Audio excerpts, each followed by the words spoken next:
Hidden inside every animal on Earth is a remarkable story of survival. Tonight, an extraordinary event's about to take place.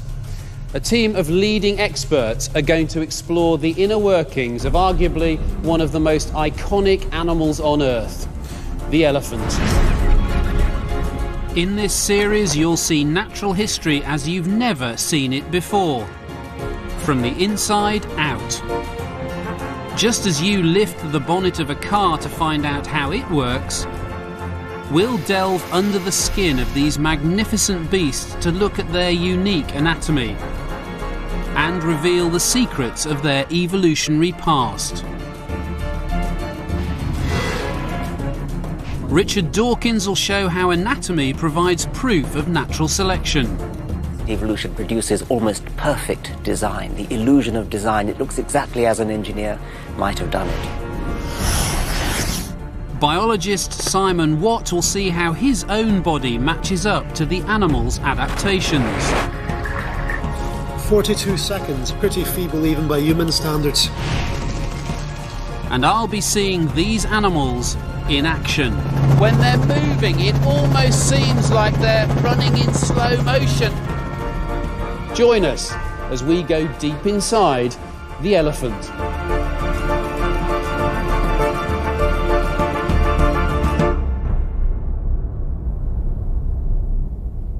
Welcome to the Royal Veterinary College just outside London. Whenever a zoo animal dies, a post-mortem is carried out as a matter of course. After a very brave fight against a chronic debilitating illness, this elephant was euthanized because her keepers and vets felt that they were no longer able to protect her quality of life. Tonight, as well as trying to learn as much as possible from this elephant's tragic death, we also want to celebrate a life that's evolved over the last 55 million years. The closer one looks at an elephant, the stranger and more alien it can seem. Its legs are like tree trunks, supporting the heaviest animal that walks the earth. It can weigh as much as a truck. Its iconic flapping ears can grow to 6 feet. And its unique trunk is one of nature's masterpieces. But strangely, the key to understanding the elephant is hidden inside its body, its guts, and that's where our dissection begins. We fully appreciate that you may be a tad apprehensive about what we're going to show you tonight, but as scientists, we are desperate to show you the kinds of things that you just don't normally see on traditional natural history programs. Before dissection can begin, we must release the gases that have built up inside.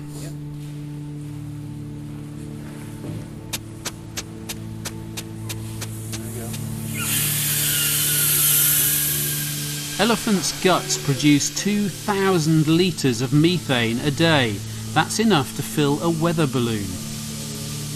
Our audience are veterinary students. They're behind glass not to protect them from the smell, but to prevent the spread of potentially dangerous pathogens. It's also why we're all wearing protective suits. Joy, from your point of view, obviously as a comparative anatomist, what's your main area of interest in the elephant? My main area is to see how they've adapted to their environment. I have to say it's hard to hear you at the moment on the basis of trying to... It just shows you, though, how much gas builds up within 24 hours. This is an herbivore, and herbivores generate a lot of gas anyway because their gut is basically a big fermenting chamber. But now we have the additional gas of the post-mortem decomposition. So that's added to the volume that you're seeing in front of us here. And on a comparative basis, I mean, obviously it is a mammal like us, but we're expecting to see some pretty extreme biological engineering in here. Absolutely. 22 years ago, I trained here as a vet. I was one of the students behind the glass just like them. But in my entire career working with animals, I've never witnessed anything quite like this. The sharpest knife at the college belongs to Richard Pryor. He works on most major dissections. To gain access to the elephant's guts, Richard must first remove its legs.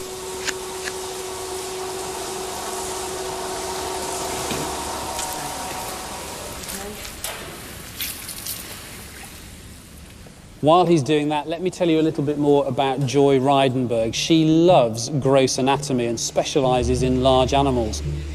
She's probably been inside more whales than anyone else on the planet.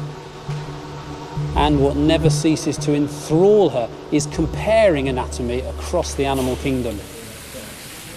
What's happened now is they've lifted the hind leg off, and they've also lifted the front leg off so that we can get access into the abdominal and thoracic cavities in the animal. So this is the area where the shoulder blade was, and all of that's been pulled backwards, so now we have access to underneath here is where all the ribs are, and under here we should be able to see the heart and the lungs.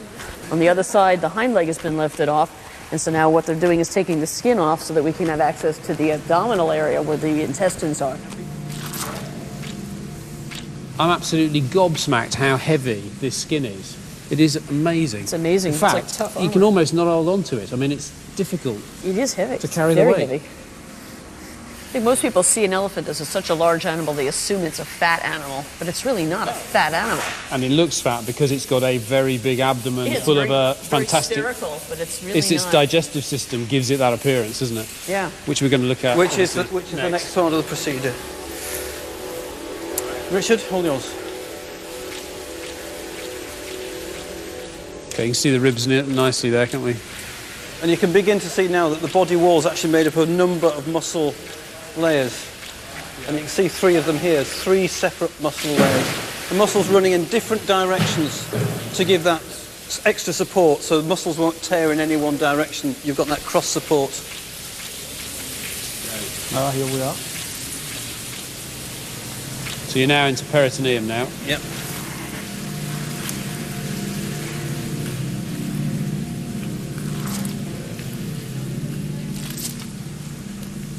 You get an immediate sense now, having opened the abdominal wall, just how vast the digestive system is. Can you stand back, please? Look at it as it's coming out now. It's that, all of that you need to be able to fuel this That's massive really animal. huge. Wow. That is colossal. That is incredibly big. I don't think I expected it to be that I diameter. did not expect it to be that big. Again, you can see the tension here with lots of gas being produced and some liquid content as well. So we just need to relieve all that pressure. You did that deliberately.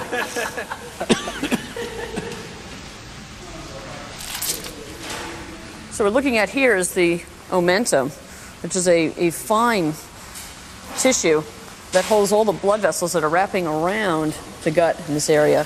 It has another function as well, which is if there's any damage to the wall of the intestine and there's a lesion or a hole penetrating through, this can clamp down over that hole and stop anything leaking out and spreading around the rest of the body cavity. Absolutely. It's such a beautiful tissue. It's nature's Band-Aid. Absolutely, absolutely, absolutely.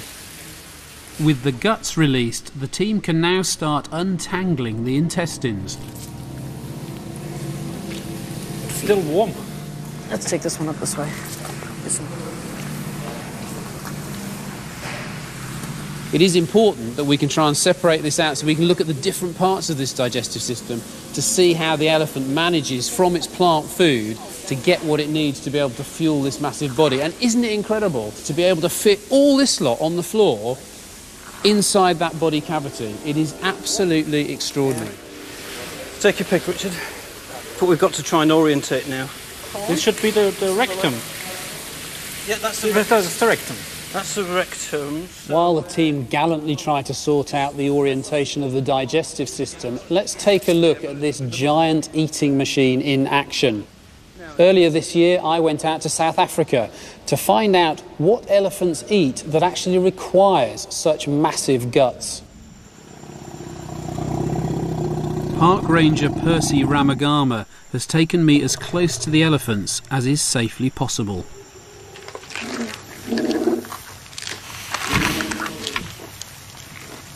Listen to that. That's a whole bush gone over. It's amazing being this close. You can hear the start of digestion, the getting the food and ingesting it into the digestive system, and you can hear how destructive that is. The crashing and crunching of branches as they move through to take the food that they want. It turns out elephants will eat practically anything. No tree or bush is safe. Bark, wood, roots, even the soil they grow in, all are on the menu. But it's so poorly nutritious they need to eat a lot. In 20 days, they'll eat their entire body weight in plants, hence the need for big guts to process it all.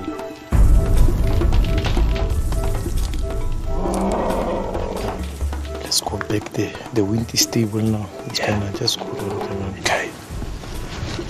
We need to move on because the wind's dropped and it's now going round in circles, so that puts us in a fairly vulnerable position.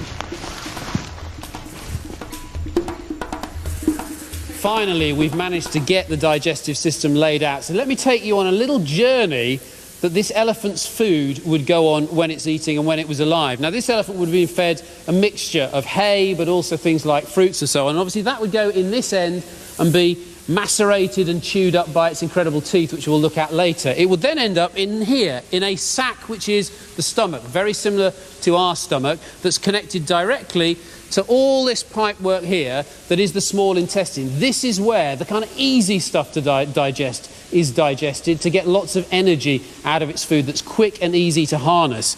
Then, though, the small intestine goes round here, down this pipe here, and joins this massive bag here, which is called the cecum. We have a cecum, we have a little appendix next to it, which is relatively small because we don't digest this kind of food. But this is the really important part of the elephant's digestive system, where fermentation goes on to extract goodness out of this incredibly rough plant material. That goes on in the cecum, which is then connected to this massive piece of pipework, which is the large intestine, where some more fermentation goes on and the absorption of the goodness that the elephants managed to get out of here. And then finally, when it gets down to the rectum, out it produces a fecal pellet. Now look at this. They're not massively different in terms of you can tease this apart and it's very familiar as what started in the front end. It's not a brilliantly efficient digester, but it stays alive and it's able to fuel this huge, massive animal thanks to this part of its digestive system.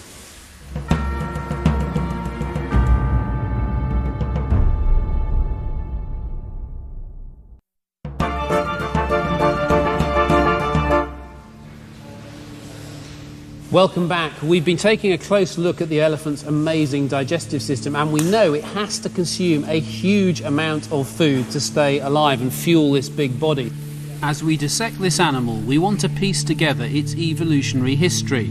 How, for example, did the elephant's teeth adapt to cope with the coarse diet needed to fuel such a massive body? While Joy starts work on the jaw to find out, biologist Simon Watt's going to look at the difficulties faced by the elephant's ancestors as their bodies grew in size. Just look at this skeleton. Accounting for nearly 17% of the elephant's total body weight, it's the heaviest of any land animal. And it grew so big in order to house its massive guts.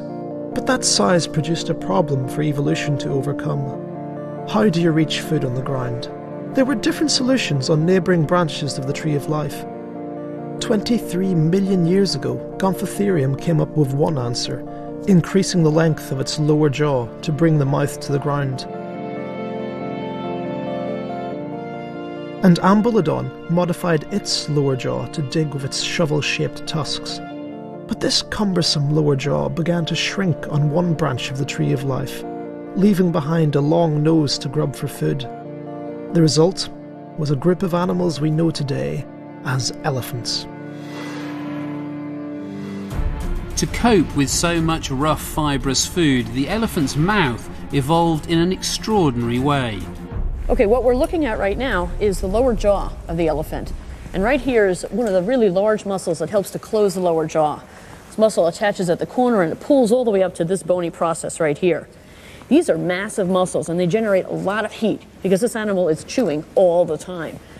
If we move down into this area and we remove the cheek, we'll be able to see the teeth of this animal. So let's go down and cut that off. So here's the lower jaw. This is all bone. And now as we reveal this area, we can see the teeth. This is a lower tooth. Here's the second lower tooth. This is an upper tooth right here. And so these are grinding against each other. We can see much better if we look at it in a dry skull. And Gerald has a dried elephant skull over here that we can look at. Just explain first off, compared to us, and we have incisors, canines, premolars, molars. What is this the equivalent of? This is a typical molar type of tooth of an elephant. As you can see, this tooth is very long, much longer than it is the case in many other mammals. And you can see on the grinding surface here a lot of ridges, which are called lamellae. We have one lamella here, one of this section, and they were glued together with cement.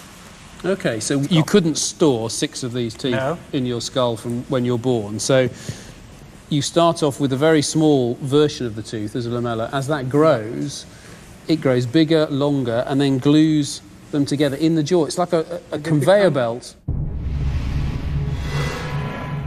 The elephant tooth conveyor belt starts at the back of the mouth, where new sections of tooth, lamellae, are constantly growing and pushing forwards. As the front of the teeth wear out, the lamellae break off to be replaced by the ones behind them. In this way, the teeth are constantly renewed to keep the elephant munching away.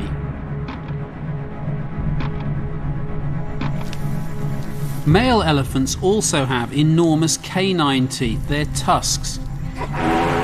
These are used for fighting, foraging and digging up roots. But where's the tusk in our female elephant? In a male, a tusk would actually emerge right over here. There's a flap right here, one on either side of the trunk, and you would see the big tooth, the big tusk sticking out here. But it's always been assumed that females don't have it, and we certainly don't see anything right here, so it looks like she has no tusk. But let's cut underneath and see whether or not she has no tusk. So as we cut through this skin and peel it back, what we see is there actually is a tooth buried in here. It's a very small tusk. And this very small tusk is maybe only about that big. It's projecting just a tiny little bit, not enough to come out of this pocket, but it's definitely here. The female tusk, or tush as it's known, serves no purpose to the elephant. But for males, it's a very different story. For them, size is absolutely everything. They've evolved such large tusks through sexual selection as a sign of the power and dominance of the bull. But more recently, new evolutionary pressures have come to bear, as Richard Dawkins explains.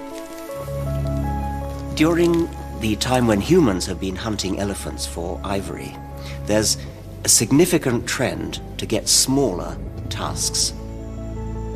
It looks as though what's happened is that poachers and legitimate hunters are all the time shooting the biggest tuskers in order to get the ivory, with the result that there was a massive selection pressure in favor of smaller tusks. And so the average tusk size in elephants has been going down and down and down. It's one of the spectacular examples of evolution happening before our very eyes within living memory. It can happen very, very fast.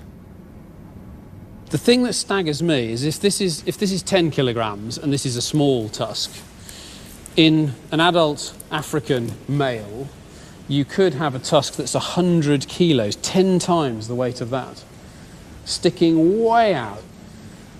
Just the skull with no flesh on it at all could weigh 1.5 tons. But you need to have that strength in the skull to be able to support these massive tusks and house your huge, great grinding teeth. But if you had it on a long neck, you would never get your head off the ground. Yes, that's true. So instead, elephants support their massive head on a short neck. But that produces another problem to overcome: reaching food on the ground. As we've seen, evolution's solution is one of nature's great wonders, the only limb of its kind, the trunk. The trunk is an astonishingly versatile organ. It is used for social purposes, for caresses, for greetings. It's used for drinking, it's used for feeding. When you think about the problems of controlling the trunk, they're formidable. We control our arm, we've got bones with muscles on, and we can sort of see how when you pull on a bone, it'll move in predictable ways. The trunk doesn't have any bones, and yet it manages to achieve the same kind of sensitivity of control.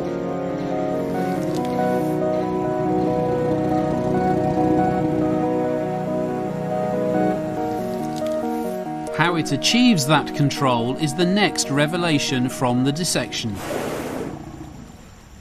What we've got here is the trunk of an Asian elephant. It has a little finger at the end. That's unique to the Asian elephant. If you look at an African elephant, it would actually have two dexterous fingers that could move in this area. But this finger can actually pick up very tiny objects, like a little peanut, and can move it around, bring it to its mouth. So what we're going to do now is look at these muscles and also at the nasal passageway. So Richard's got a cut right over here in one of the passages. This is the right nasal passage. And notice how deep down it is. There's quite a bit of muscle between the outside and where we're actually getting to the actual pipe, the actual breathing passageway or nostril.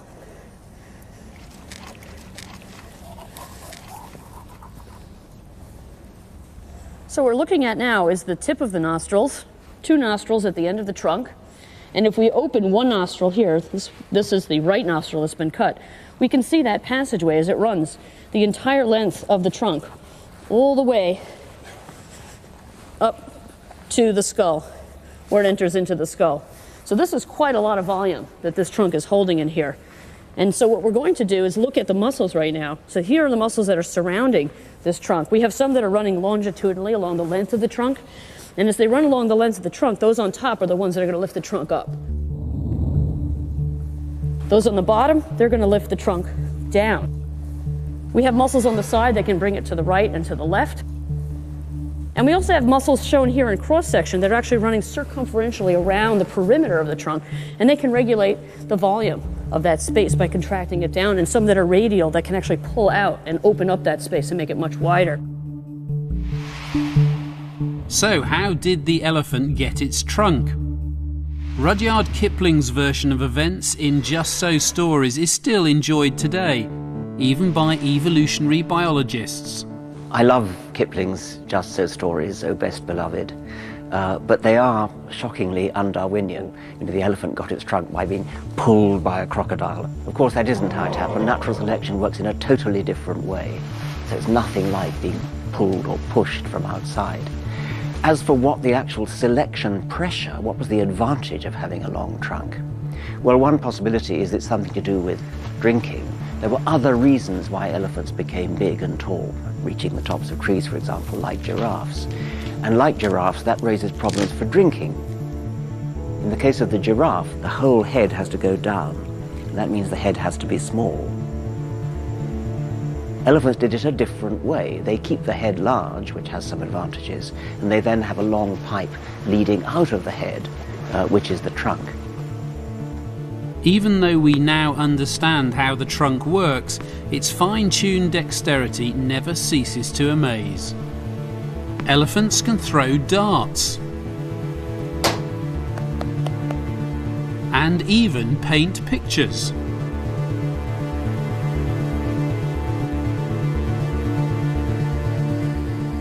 The trunk is a classic story of evolution in action, a perfect solution to the problems of growing so big. But as the elephant grew bigger, the demands on other parts of its body grew greater. It required a lot of oxygen to keep going, so the lungs became turbocharged to cope. To see how they work, the dissection team are removing the ribs.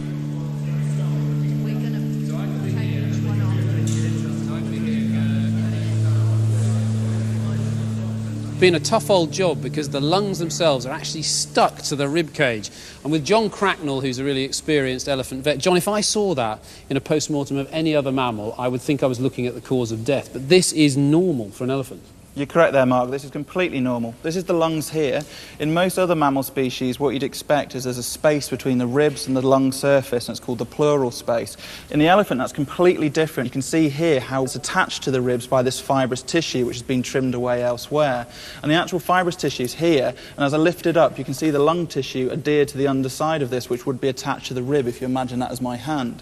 Now, this occurs on the diaphragm, on the ribs on the other side as well, and this is a hugely important difference in elephants that you don't see in other animals at all. While the lungs of most animals float in a fluid-filled cavity just below the ribs, the elephant's lungs are physically glued to their ribs by a unique elastic connective tissue. This, in turn, is attached to muscles which, when flexed, inflate the lungs.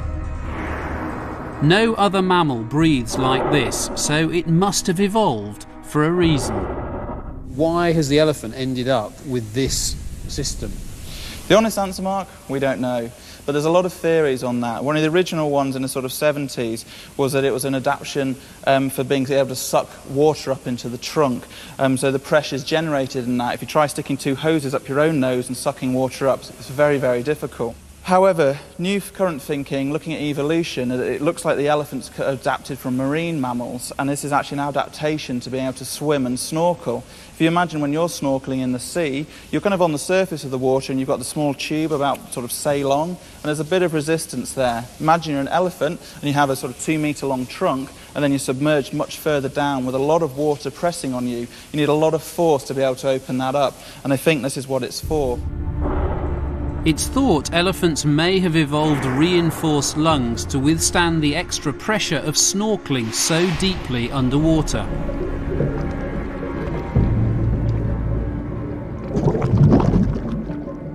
In fact, we now believe that the elephants' ancestors relied on water to support their bodies.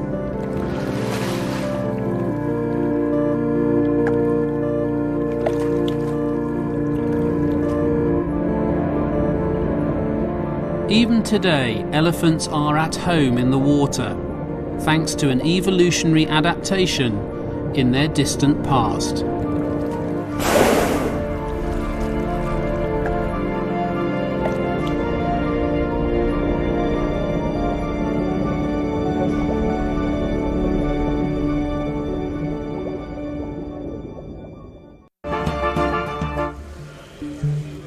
Our dissection team has been piecing together the inner workings of the biggest eating machine that walks the earth.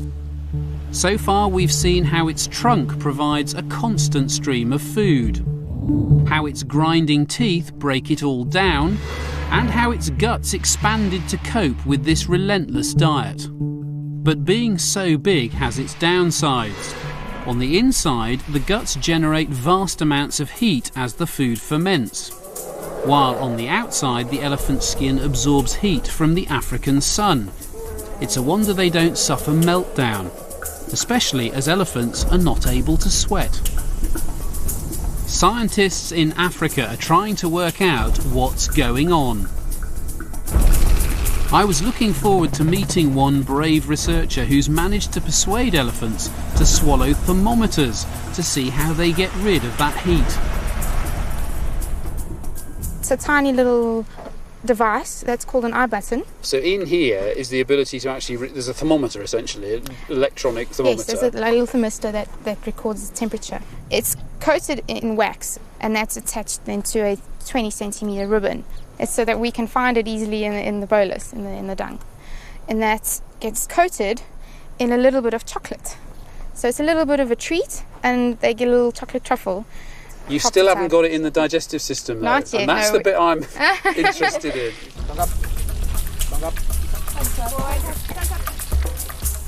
This is a really tricky technique to get this right, because they have to use water to get the elephant to start swallowing before they lob it in, so it gulps it down without actually realising it's there. Well, that's the theory anyway.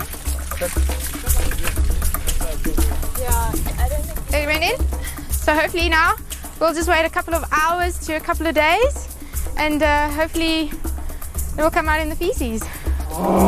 Good boy. Over the next 24 hours, Nadine's equipment will work its way through the elephant's guts. It'll record the elephant's body temperature every 5 minutes, day and night. Then it's just a matter of recovering the equipment. But you need a nice, fresh, steaming pile, don't you? Yeah. Some here. There we go. Just sort of move it around and mush it around. Yeah, you're a tool-using mammal, so you use a tool. That's very sensible. Yes. Oh, hang on. No, yes, there. yes. So, there we go. Oh, do you know that is steaming? Yep. Oh, that is still warm. The thermometer reveals that the temperature inside the elephant remains surprisingly constant at around 37 degrees, about the same as us. But the elephant's outside temperature is a different story. Using a thermal imaging camera, the scientists measure skin temperatures of over 55 degrees during the day. And their external temperature remains high during the cold nights to keep the elephant warm. But just before dawn, their skin temperature drops dramatically. Somehow, elephants are managing to dump their extra heat. We know they don't sweat, so how are they doing it? The answer lies in a surprising part of their anatomy, their ears. Joy's carrying out some very fine dissection work that'll explain why elephants need such big ears. If we look at the back of the ear and open it up, what we see are a whole bunch of blood vessels that are running here. So the elephant takes its hot blood, runs it into this ear, where the vessels are close to the surface, and then is able to radiate off that heat. They can actually throw all of their blood from their entire body through this radiator in only about 20 minutes. And if they actually flap the air back and forth and create an air current across it, that helps with the cooling. It's a remarkably simple system. Warm blood is pumped from the body into fine blood vessels near the surface of the skin of the ear. Here it's cooled down by the air before being pumped back into the body. And by flapping its ears, the elephant increases the airflow to cool its blood more quickly. Evolution has found an ingenious way of preventing this large animal from overheating. As they became bigger, every part of their body had to adapt. Their skeleton had to strengthen to cope with the extra weight. As they grew, the legs evolved to be stiff, rigid columns supporting the body and allowing cooling air to pass beneath the belly.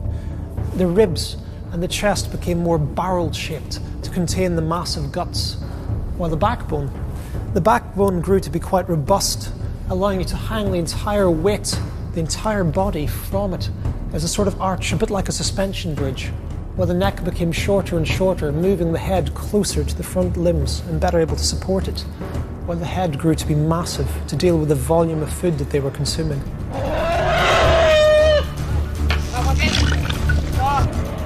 Elephants have enormous strength. You provoke them at your peril.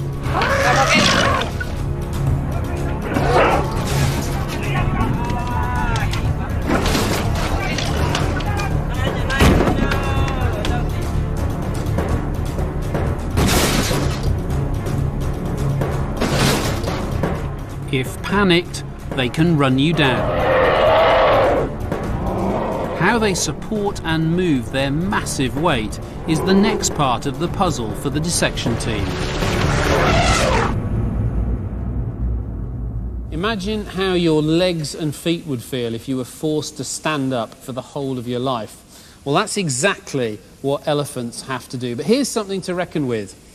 This elephant is 40 times my weight, yet it's standing on a surface area that actually is only a few times bigger than the sole of my feet. It's clear there's something very special about elephants' feet.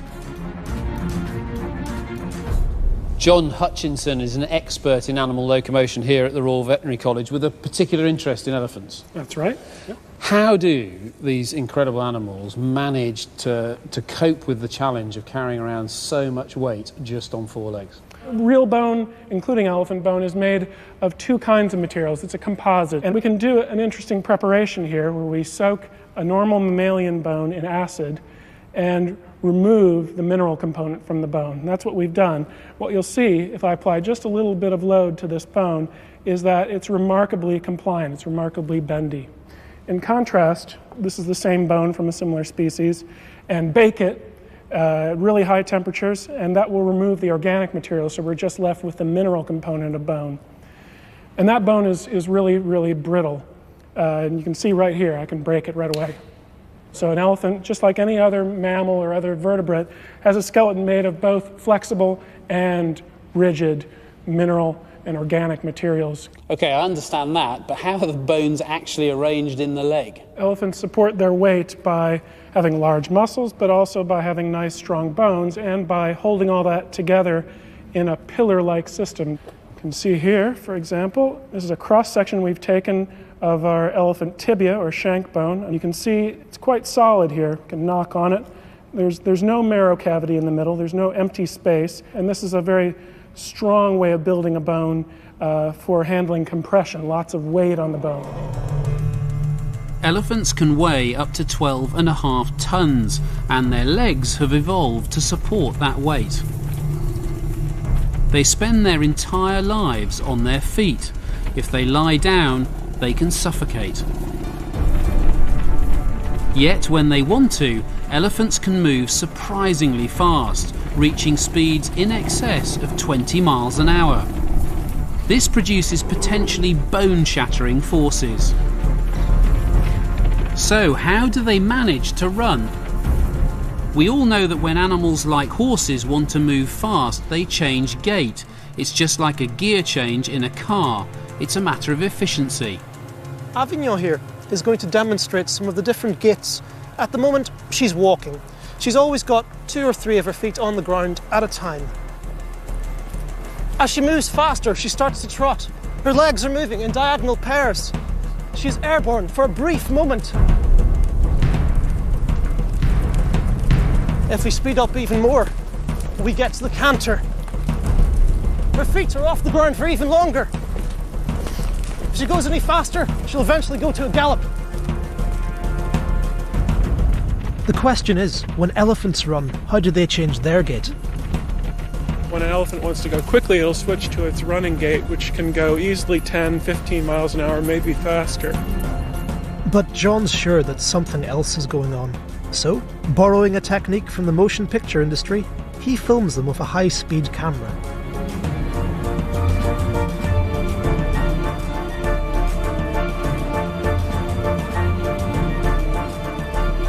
By feeding the images into a computer, he creates a virtual elephant.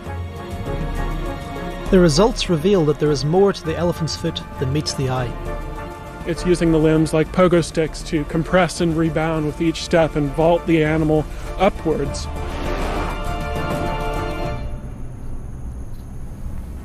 John, I'm really intrigued to find out a bit more about this pogo stick idea. And you've come up with a way of demonstrating it using a hydraulic press, yeah? Yep. It's just basically a car jack that we've co-opted for use in our experiments. So we'll be applying eventually quite a large load to this, and it will show us how the elephant's foot responds to being loaded. Obviously when an elephant's standing, you've got 3 tons over 4 feet, but actually if it was, say, running, the forces on each foot as it lands is going to be considerably more than that. Sure, they can get up to 1 body weight on each foot at a time during... Okay, so that's 3 tons over just the surface area here. But already it's beginning to compress a bit. That's pretty dramatic, isn't it, in the heel, how that's starting to swell out sideways? And so that seems like about the tension I'd expect in a standing elephant. Right, so you could have 4 times that force when they're running? Mm-hmm. Wow. Yeah. And then as it rolls over onto its toes, again, if you release the pressure, I mean, it just feeds back in again and actually almost automatically lifts the whole limb. Yeah, there's some spring-like action to that, helping to push it forward. I mean, the mechanics of this inside, from an anatomy point of view, are we able to have a look at that? Yes. What we have done over here is taken a foot and run it through a bandsaw. Just take me through, this is the first time I've ever seen, obviously, inside an elephant's foot, so just take me through all the anatomy in here. Yeah, we've taken the cut right through the midline, so through the third toe, the middle toe of the foot. This is the very tip of the toe with the toenail just a centimeter, half an inch away from the bone, and then these are the little toe bones coming up, so the elephant's standing up on its tiptoes. How many digits are they standing on?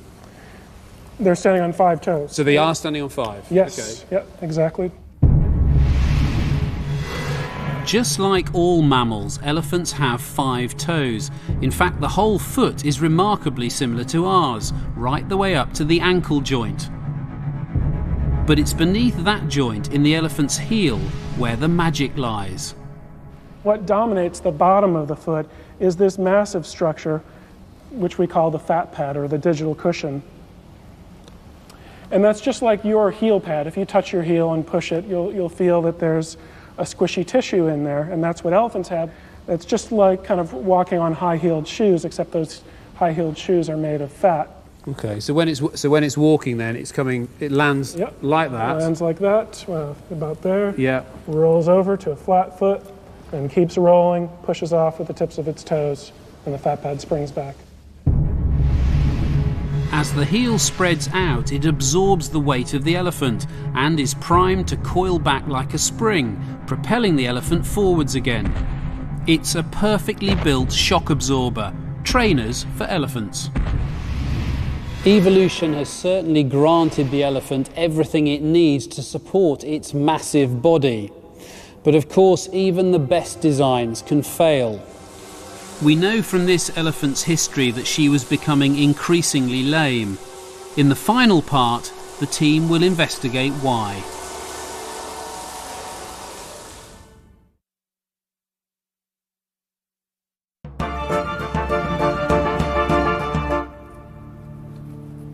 The veterinary pathologists want to examine this elephant's joints to discover the cause of her discomfort. These are all the hamstring muscles that I'm cutting through right now. They suspect arthritis. Get ready, Mark. This might be rather interesting. Yeah. I can see something that looks suspicious. I want to be the best judge of it. Alan Williams is one of the Royal Veterinary College's top pathologists. His intuitive detective work helps him uncover mysterious illness and hidden trauma in animals from crocodiles to cats. What do you make of this? What do you think of that joint fluid before it disappears? Well, let's see how viscous it is. What I should do, when I'm lifting the syringe, I should have little strands of gloopy material sticking to the syringe, and it's not quite, so it's a little bit more fluid. It's not as viscous as it should be.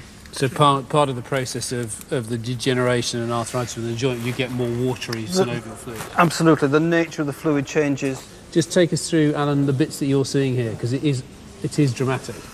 We've got a nice smooth cartilage covering over the surface of the bone. You can just see the edge of it along here. Now, cartilage doesn't really have any pain fibres in it, so when the joint moves, you don't feel any discomfort. It's there acting as a cushion on the end of the bone.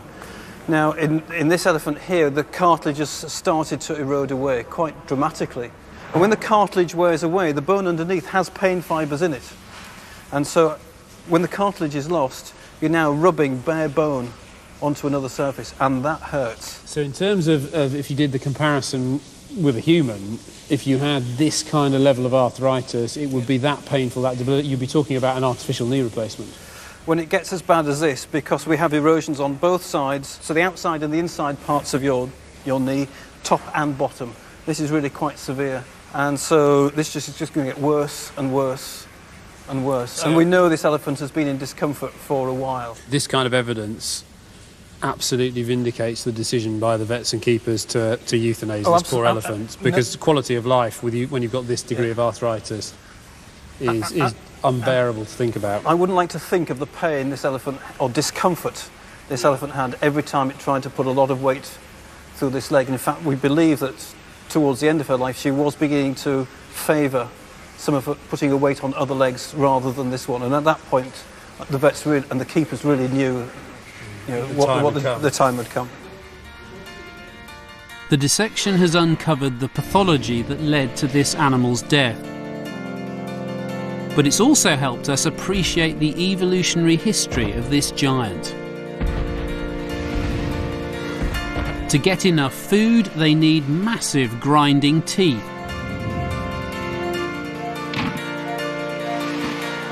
And to process it, an enormous gut. A trunk to bring food to the mouth, and radiator ears to keep cool. And it's not just their anatomy that's been tuned by evolution. They've had to change the way they live too.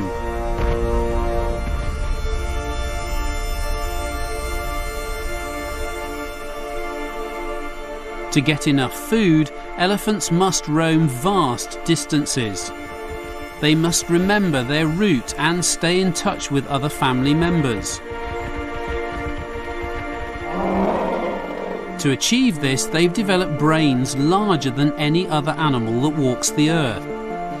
Exactly what they're thinking remains a mystery, but their behaviour suggests that they do have conscious thoughts, which may explain that most poignant behaviour when they find the remains of other elephants.